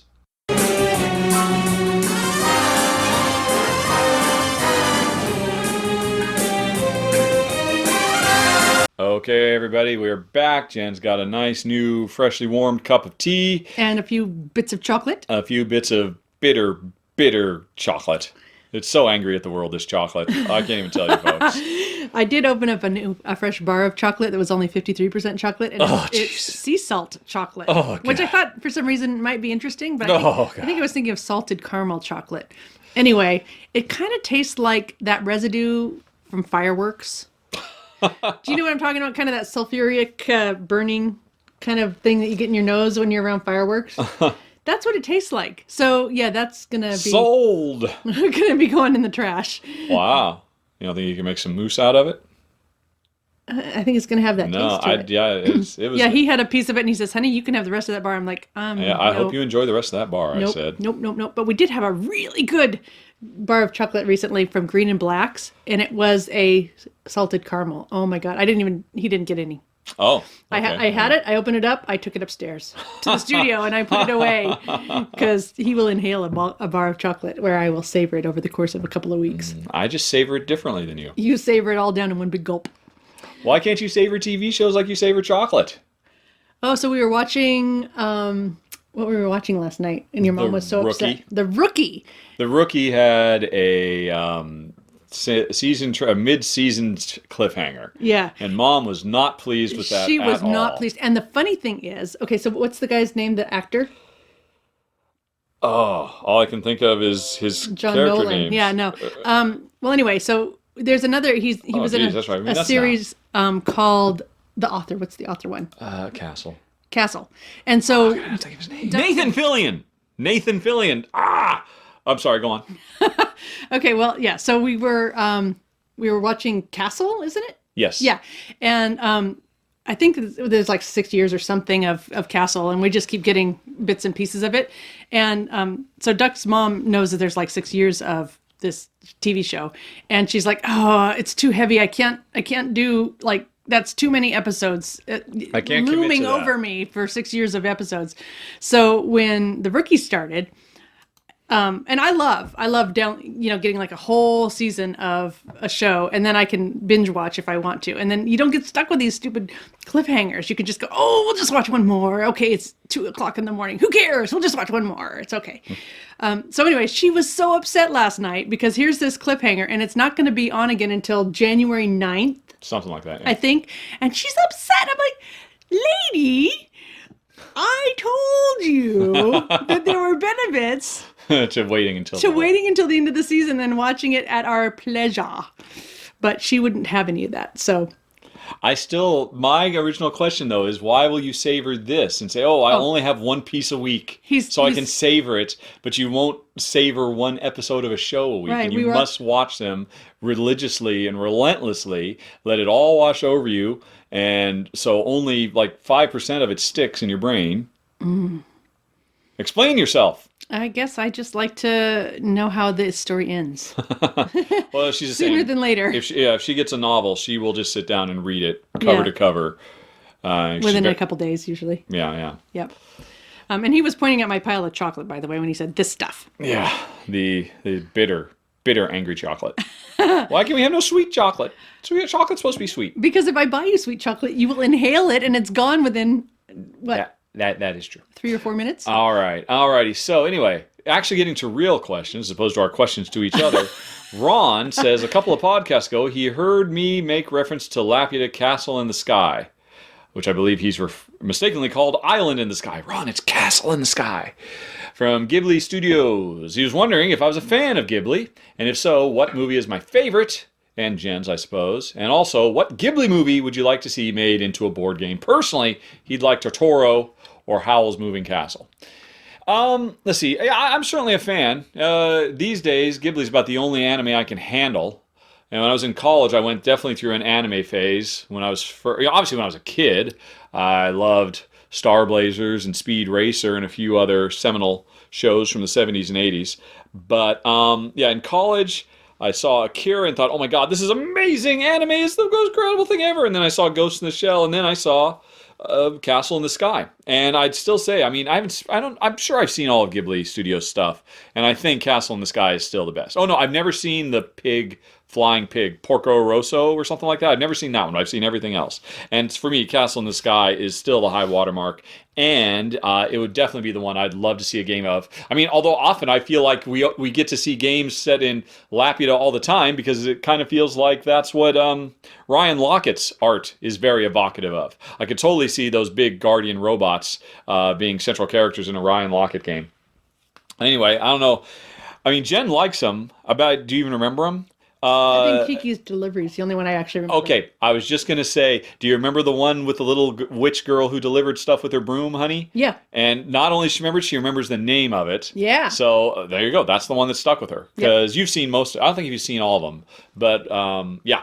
So no, we're not super diehard aficionados, but we like them.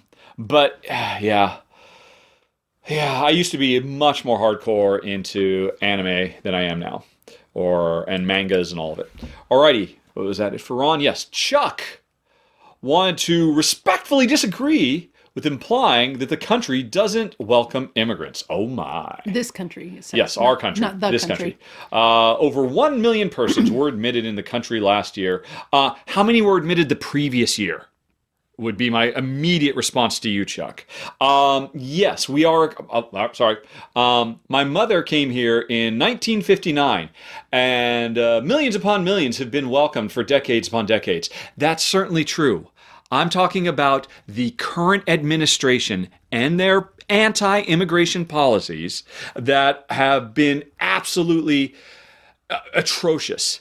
When your mother came to the country in 1959, was there a decent chance that you, as her child, would have been ripped from her arms and sent to a different holding facility than she was? No, that would not have happened. That happened now as a result of our current commander-in-chief. Sorry, I'll let you continue. Yes, the country is struggling with the issue. No. The country as a whole is not struggling with immigration. Immigration is a net benefit for society. We should open our doors and do everything we can to make it possible for passionate people to come here and work. Because they will pay taxes and they will ensure that the social safety net will be solvent for generations. We are a country that is aging. We're not as far along as Japan with its even more draconian anti-immigration stance that it takes, but we need fresh blood. Fresh blood is what has always been the keystone to success and prosperity of this nation. And the country does not have an immigration problem. A small minority of the people in this country have a problem with immigration. And unfortunately, even though they lost the election by 3 million votes, they have the guy in charge who gets to literally kidnap children who have come here seeking asylum, which is all right.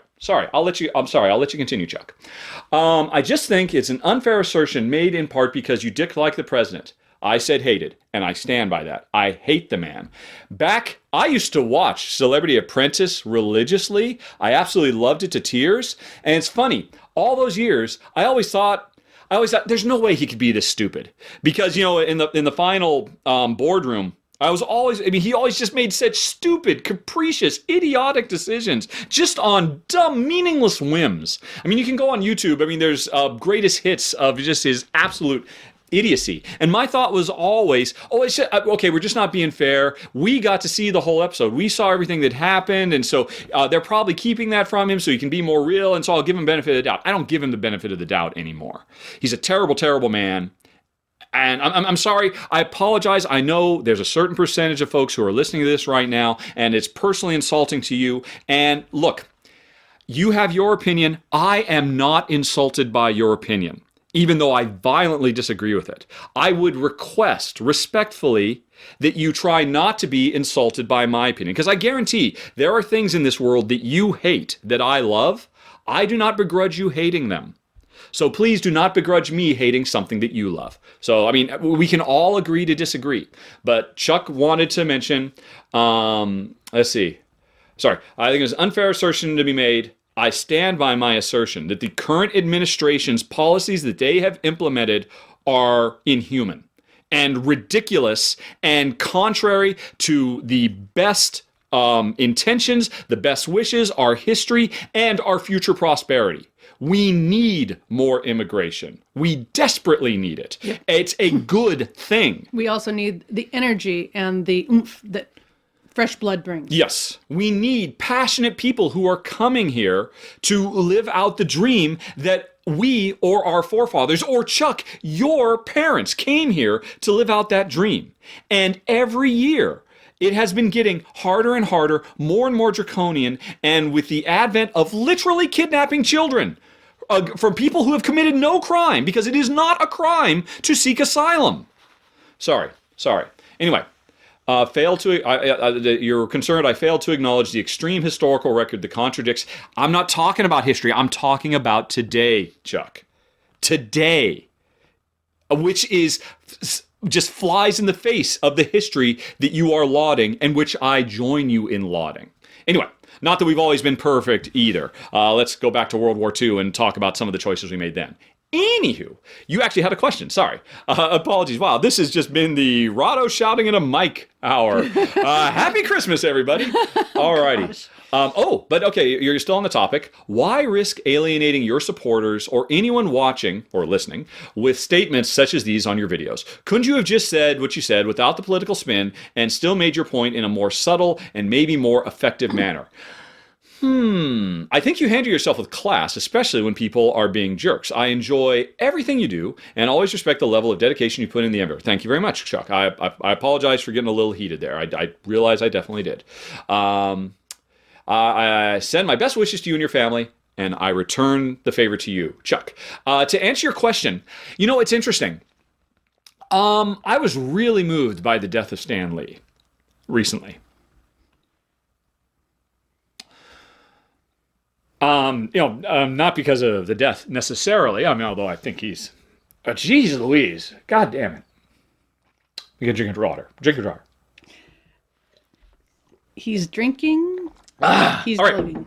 So, yeah, I mean, I love Stan Lee and all that. And gosh darn it. But what I wanted to talk about was all of the not the eulogies and whatnot, but the articles that posted Stan's soapboxes from over the years, from the 70s predominantly. And there were, at a time when Stan and everybody else at Marvel were pushing socially progressive ideas in comic books. And there were all these people who were coming out of the woodwork and saying, how dare you try to do anything other than make stories about people in tights punching each other? That's what I've come for. I don't want to hear about the civil rights movement or the problems of the Negro in America. There's a place for that, and this is not it. And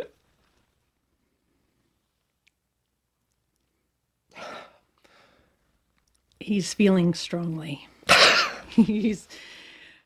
I was so moved by reading all of those responses that he gave that were so much more classy than anything I could ever do. But I was inspired to redouble my efforts and not shy away from talking about things that are important.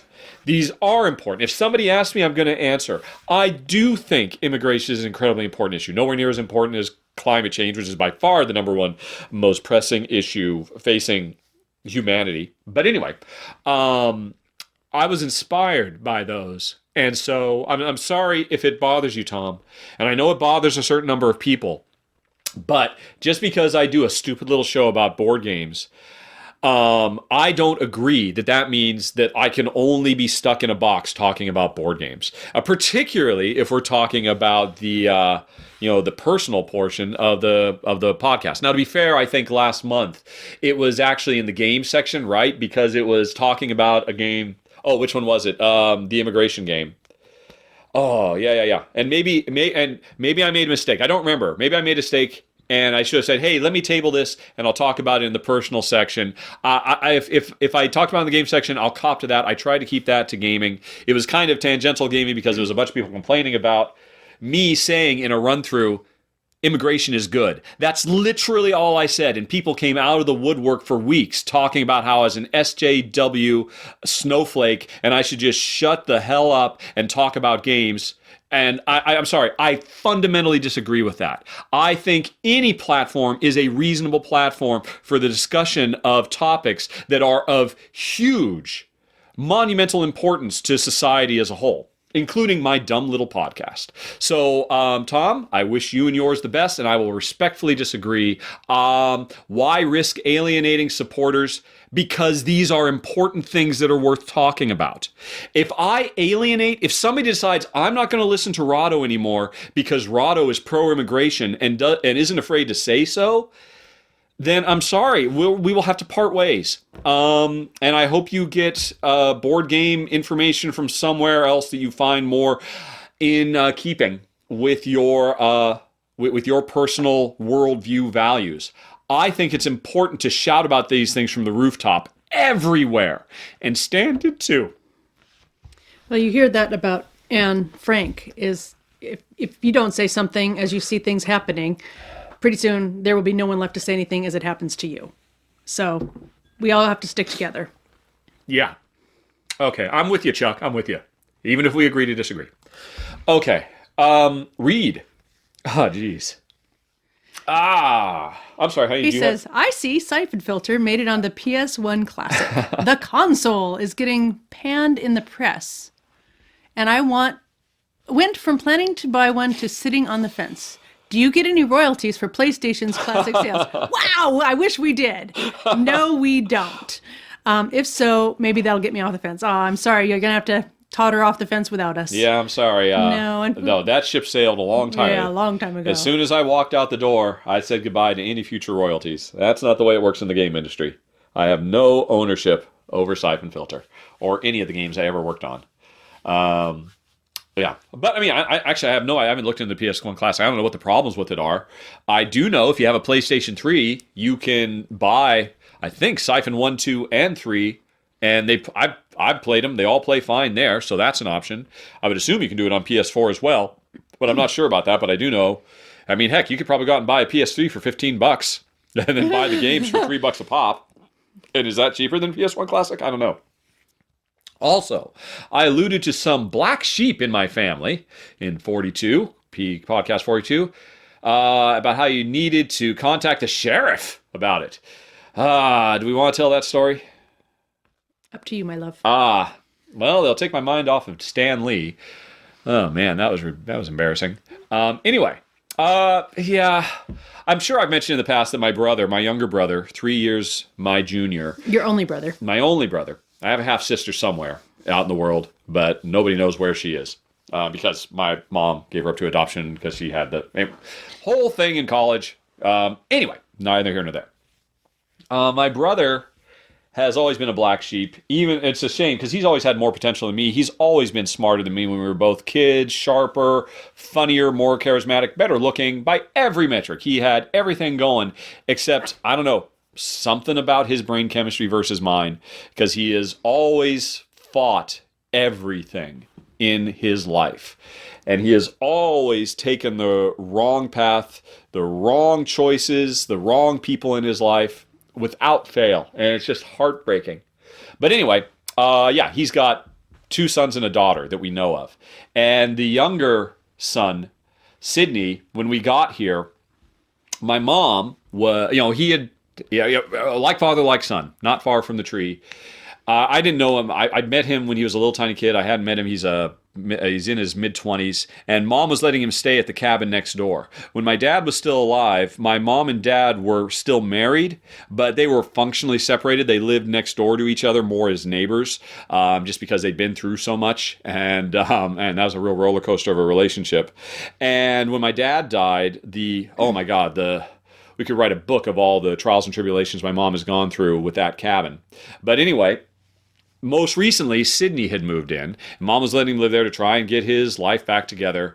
And he was just completely taking advantage of her goodwill and her kindness and her generosity. And I'll be honest, man, Sydney has probably had one of the most profound impacts on my worldview of any person I've ever met, because it was probably like 3 months that we were living in Belfair. Yeah, about that. And he was living next door, and hardly a day would go by that he didn't come over asking for a handout, because he needed gas for this, or he needed something for something else, and he's definitely getting his ducks in a row, and he's doing job interviews, and I'm like, okay, you know what?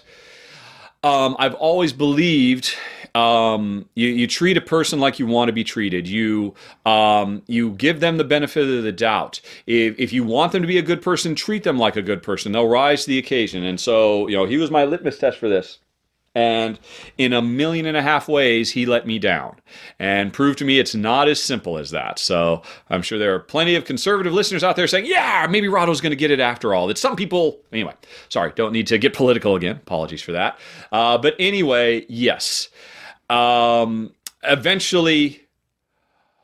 Oh God, no! I'm sorry. I don't want to tell the whole story because there's nothing fun about it at all. When Jen and I got here, it was 3 months of just literal hell, and because of him, and the daily pain and agony he put all of us through, as we were doing our best to do good by him and help him out and do the charitable thing and try to let him get his life on track.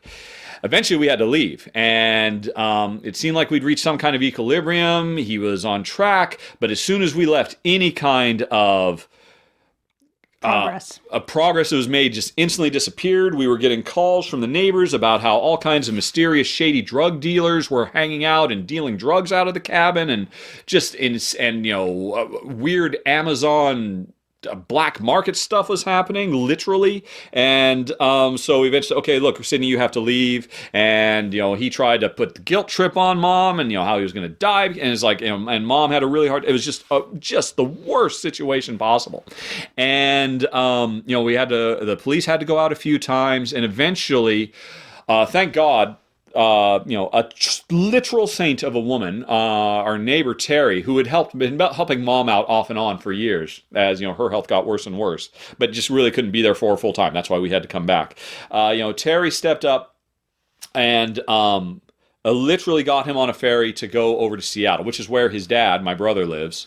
He's homeless. He lives in a van in Ballard, and so he could get on to his next chapter in life, because apparently he was going to go to his aunt on his mother's side, who manages a house somewhere there, and I don't know what's happening. I don't know, but basically after he was gone and I went back up there, the place was stripped for parts. Everything of value was gone. The big, gigantic wood-burning stove inside, gone. Appliances, gone. Power tools, gone. An entire big, gigantic dog kennel and a huge, very, very expensive carport, gone. All of it stolen. And so we reported all of it. And of course, when my mom's homeowner policy has such a ridiculously high deductible, she will not see a penny off of any of it.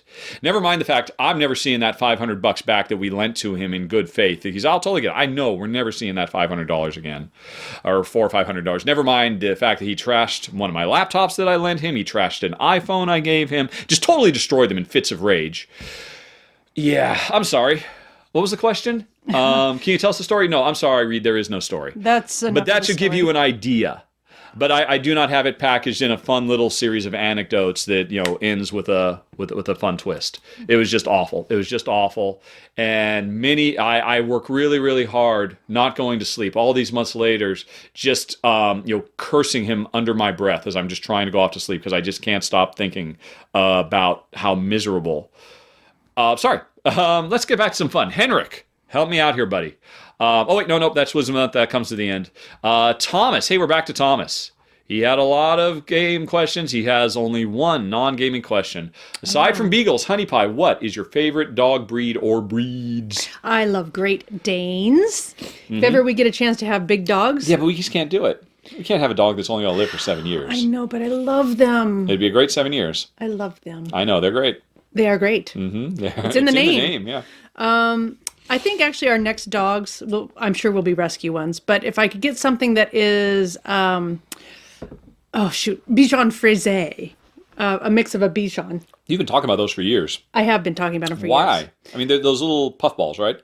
Well, there's several little white puffballs, but the Bichons tend to be less energetic and smarter than a lot of the little yappy dogs. And so I just think that would be a good one. The problem is we met a wonderful Bichon and her owner in Bruges. Do you remember when Dad and Nance took us to Bruges? Or we went with Dad and Nance? I can't remember. Anyway, And it was just this wonderful, calm dog that was staying in the hotel that we were staying in, and just, just a cool creature. And that's always stayed in my head. They're little dogs. They weigh under 10 pounds. And I think in the future we will be flying back and forth from Europe. So I want a dog that I can take on the plane with me very easily. And beagles, unfortunately, are a little heavy for that. They'd always have to go in, down below as cargo. And so that doesn't mean that I can fly back and forth from Europe a couple times a year with them. It's just too much to ask, too expensive, too stressful. Ugh. So I want little dogs that I can put in a little carrier and stick under the seat in front of me. So I think that in that case, and I'm sure, like I said, we'll end up with rescues. We'll go, when the time is right, and hopefully that won't be for a good another 10, 12 years, because we got a fresh crop going now with Daisy and Gert. Yeah, I think it'll be something little, but it's a rare Chihuahua that I think is cute. I'm sorry, I'm sure they're great dogs, but yeah, there's like 1 in 1,000 that it fits my criteria for aesthetics. I like Yorkies also, I think. Maybe Yorkies. But, oh my gosh, what a yap on those dogs. We had a Lhasa Apso mix. Scuttle was our first dog. She was awesome. So I would certainly be happy to look again at a Lhasa Apso. But we effectively did, didn't we? That rescue in Malta? Actually we did. What was it? Was it I think it was a Shih Tzu. a Shih Tzu? Yeah. Yeah, actually. Oh, I heard a funny joke. Uh-oh. Why can't a bulldog and a Shih Tzu have puppies together? I don't know, honey pie. Why can't a bulldog and a Shih Tzu have puppies together? Do you know the answer? No. Oh, because their puppies would be bullshit. Oh, dear. Oh, dear. Oh, sorry, folks. That wasn't We're going to have to get a rated M for mature on this one. It was SCHITZ. Ah, I see. Shih Tzu. Anyway, I just saw that joke. I thought that was kind of funny. I know you did, because that's your kind of joke. I like that kind of stuff. Not the cursing part, but the pun part. Anyway, yeah. So I would definitely look at the a small fuzzy dog as well. How about you? What about the heebie-jeebies? The heebie-jeebies? The heebie-jeebies. Oh, I think they're too big. Ah. A PBGV is a Petite Basset Griffon Vendine, which is half of what Daisy is. And we don't know what the other half is. Or we assume she's half that, half beagle, right? Yeah, that's the assumption. But yeah, I think that would still be too heavy a dog for my under-the-seat plan. All right. PBGV. Okay. Yeah, and again, I'm sure it'll just be some mutt that captures our heart, and it'll be a small mutt. Okay. All right. Oh, no terriers. God, I just don't have the energy to own a terrier. Yeah, we're pretty low energy. Yeah. Folks here. Yep. All righty. Gerald wonders, honey pie, what are your top 2 cocktails? Oh, I love a lemon drop. That's got to be my number one easy thing to get. I love a lemon drop. And then my second one. His are Long Island iced teas and mojitos. Mojitos are awfully good. But I'm going to go with something creamy, something Bailey's and chocolatey. Something like that. Okay. I don't know that this is the problem. I go into a restaurant and I'm like, I need the drinks menu because I don't know. I'm not sophisticated enough to. That never helps. All you have to do is just go in and say, hi, I'd like the sweetest alcoholic beverage you have here, please. And then double the sugar. That's all you need to do, and it'll never be hard. You always do this crazy dance. You ask for a recommendation. Well, is that one sweet? And they'll say, well, it's not a dry. And, yeah, but how sweet is it? It's like, just ask them for the sweetest thing they have. Yeah, I like sweet. I like fruity sweet things. Fruity. If it's got an umbrella in it, I'll like it. All right, so Bailey's and cream and lemon drops. Yeah, Bailey's and chocolate. Bailey's and chocolate and lemon drops. Yeah. Okay. Phew, honey, you got to wake your computer back up. Oh, no. Unless you have memorized your words of wisdom for the month that Henrik is demanding. Okay, but my computer said it was done with its battery, so I emailed you my quote. Oh, Henrik, let me get to my email. Let's find the Outlook. It's a quote by F. John Scott Fitzgerald. F. Scott John Fitz... You're going to have to make that big enough so I can see it from here. Here come... Oh my. Oh, geez, Louise. Yep. Okay, so I thought this was really good, especially for the end of the year and as we start thinking about next year and making resolutions and stuff. So this is F. Scott Fitzgerald. I don't know where I got the John. So we'll just strike that from the record. Anyway, he says, for what it's worth, it's never too late, or, in my case, too early, to be whoever you want to be. There's no time limit. Stop whatever you want. Whenever you want. Whenever you want. You can change or stay the same. There are no rules to this thing. We can make the best of it or the worst of it. I hope you make the best of it. And I hope you see things that startle you. I hope you feel things that you never felt before. I hope you meet people with a different point of view. I hope you live a life you're proud of. If you find that you're not, I hope that you have the strength to start all over again. Hear, hear. Yep. All right. Why does that speak to you, honey? I just think at this time of year, people are getting ready with the New Year's resolutions. And we've certainly made a bunch of changes this year. Yes. There's a lot of that stuff that applies to us. So yes. Yeah, I think if you keep doing the same stuff and expecting different results, well, that's insanity. So try some new stuff this year. Okay. All right, folks, that's it. A significantly shorter than normal personal Q&A, but that's probably just as well because it's been an emotional roller coaster, hasn't it? I apologize. Again, I apologize for anybody I've upset with my views. I hope we can agree to disagree, and I hope we'll hear more from you. As always, send those Qs. And beware, there will be A's at questions@rahdo.com. And otherwise, well, we'll see you in the new year, everybody. Next episode will be the probably, I haven't even decided this yet, the rundown of most anticipated games. And so we might not be getting Jen back till Feb. I don't know. That's weeks away. We'll worry about it soon. In the meantime, thanks for listening, everybody. Have a nice day. Talk to you later. So long. Bye-bye. Bye. And happy holidays!